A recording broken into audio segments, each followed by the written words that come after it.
back to throw. Flush to his right. And this one too low.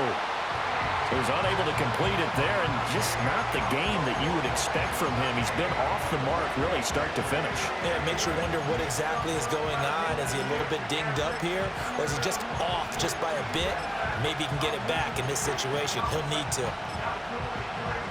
This crowd turning up the decibel level. It's 3rd and long. They'll look to throw. Buying time to his left. And he's got this down a yard or two shy of the 40 before he's out of bounds.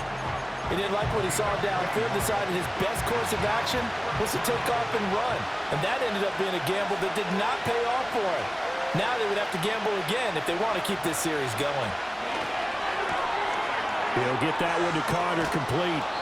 And they'll wind up getting this one all the way down inside the 20. All 3 timeouts still at their disposal. Here's 1st and 10 now. To the end zone, but it's incomplete. Ooh, that's certainly not the worst thing. It stops the clock and lets your offense catch its breath and lets us exhale a little bit.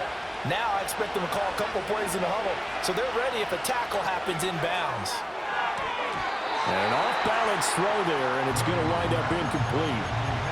Nearly an interception. If that one's picked off, it's over. So a new lease on life, so to speak. A lot of times when you're in coverage, you're so focused on the man and the coverage that sometimes the ball hit a rise, it surprises you. That may have happened to him in that situation.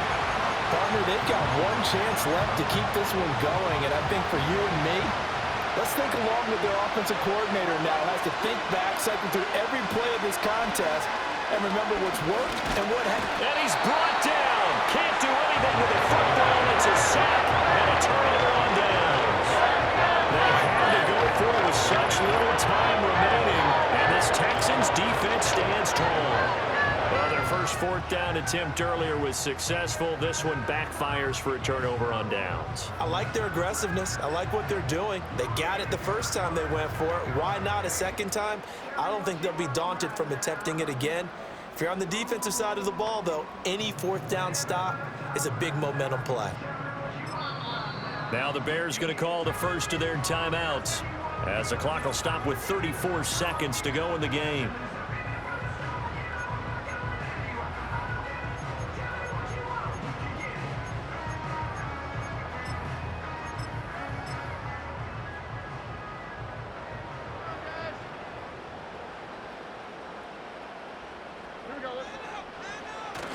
They got to have 2 hands on the football here as they run on 1st down.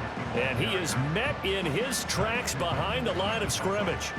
That was well played there defensively. 2 tight ends in the formation, which essentially gave him 7 blockers up front. Hard to imagine with all that size and beef that they could let a tackler through, but that's exactly what happened. A loss resulted.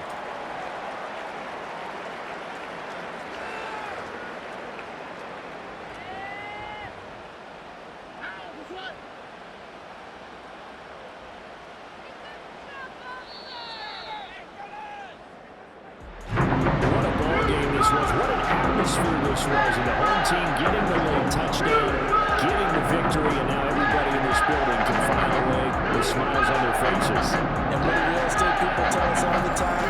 It's location, location, location. So being at home, that could be a big deal because remember, they were down to their final chance to retake the lead.